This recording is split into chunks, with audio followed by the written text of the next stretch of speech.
I had to leave my house, not for any particular reason other than the same reasons you guys have. Like, I just needed to get out, go on a drive, and see the outside world. Um, I didn't plan on going anywhere. I'm not going inside anywhere. I'm at CVS right now. I don't need anything.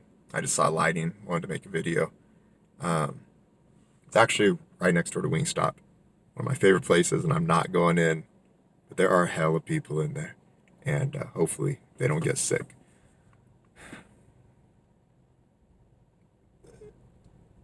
You know, never did I ever think that I would experience a pandemic, like a global one, right? Like, I know that it's possible. I've never ruled it out, along with a bunch of other things that, I don't want to speak too soon on. But I didn't think I would experience this, like something that's global, that you can go online and just anyone, anywhere is experiencing the same exact thing as you. It's so weird. And it just makes you feel like really small. And like this whole situation's so surreal. And I think surreal is even an understatement, you know? Like, I'm sure we all miss the same things, you know? Like there's some really, really obvious, apparent things that we're like, man, we can't do that right now. Like we can't just walk into a store right now and be around people and expect it to be completely like safe and normal. Um, I mean, there's so much more beyond that. The list could go on, but so like my nana passed away, my grandmother, 3 weeks ago, and it's it, she's was saying stuff towards the end of her life that I'm sure is typical of many people at the end of their lives. You know what I mean? Older people say things to us sometimes, and we take their words for granted. Like, right? Like, when she would speak to me at the end of her life, it's not that I was taking her words for granted, but when you hear things and you're just like, this is so obvious. Um, like, okay, I'm basking in the moment with them and my emotions and how I feel towards them and how much I love my grandma more than I was just like actually taking in her words. And like when you hear someone older than you, or like in my example, like my nana would tell me things like Milo, like you don't know how lucky you are to work. I wish I could work. Or you don't know how lucky you are just to go outside. Like I wish that I could go outside. And you think like maybe that's how people feel at the end of their life. Maybe that's just like someone being wise and understanding that the little things are important. Like you can't fathom it until you experience it, right? And how many times do young people actually experience that for a prolonged period of time? And like we're all experiencing that right now. There's things that my nana would say that I wouldn't shrug them off, but I would just be like, okay. And I didn't really understand it. And I feel so like simple and like humbled because it's like something so cliche for someone to say to you at the end of their life. You think it's just like, okay, yeah, you're right. And you think that you get it, but you don't. Like, it's just like mind boggling. It's so simple, but so wise. And you are more caught up in the moment that you might lose a family member, like in my example, in my case. But it's the truth. Like, it's so true. Like, all the stuff we really, really take for granted. Like, we all know that. Like, I don't want to sound like a broken record. We're all experiencing that. But it's just mind boggling. Like, how simple but true it is. More so the fact that I'm feeling it. Maybe it's hitting home a little bit more because, again, my grandmother passed just recently, but I don't know.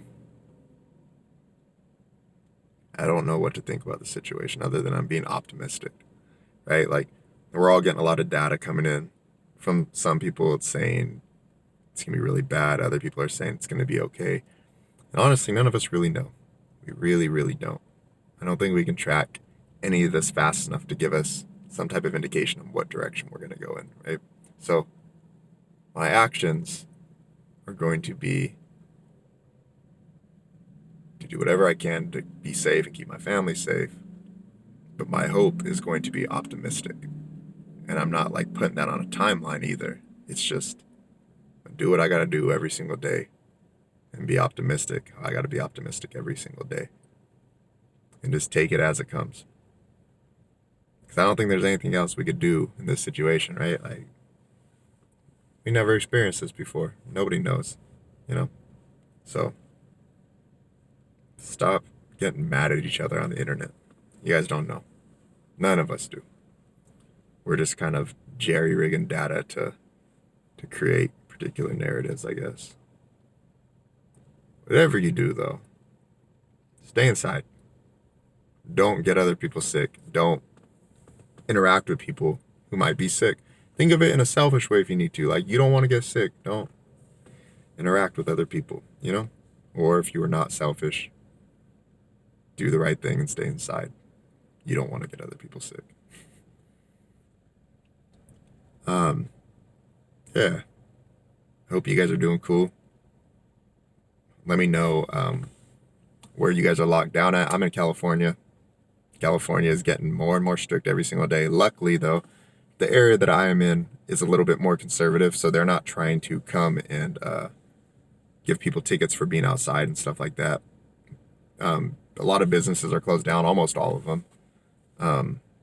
And they're doing like delivery or pickup by curbside and different things like that. And we're not really getting a lot of confirmed cases here, but also it is smaller county, so we're not going to be able to get everything at such a rapid rate like somewhere in the Bay Area might or on the East Coast, you know. Those areas seem like they're doing really bad. But I'm being hopeful. You guys should all be hopeful. And yeah, we're going to be good. We're all going to get through this. It's going to be okay. Don't let the facade of fear take away from like your optimism. You know, fear is real, right? Like it's a real feeling, but you don't need to let that paralyze you, right? Have some courage. You don't need to be confident, but have some courage, you know? That's what I'm trying to do. I'm a little bit worried, but I'm having enough courage to live my life, do things that I need to do to get my work done, and act as if in a month from now, this might not be here, even if it is, and act as if in 2 months from now this might be completely better, even if it's not, or in a year, whatever it is. So I'm not some super wise person or anything like that, but I feel like the rest of you should do the same. It'll make things a little bit better. All right. I appreciate all you guys too for like watching my channel. Like, some of you watch every single video. Some of you only catch them every once in a while. Some of you are like brand new, but you guys are like amazing. Like, seriously. And I try to talk to as many of you guys as I can. And I wish I knew all of you guys individually, but you guys have made like literally like I'm probably never going to be a YouTuber with my career. And like, when I say that, I mean like I'm probably never going to make videos just for myself as my full-time job. And like, that was always my dream, and it still is. But if that never happens, like, I'm so grateful for this, that you guys like the stuff that I make. I don't know. I don't want to take that for granted. So all of you, every single one of you, I love you very much. I appreciate you. And yeah, I hope all of you are doing well. Stay safe. Stay healthy.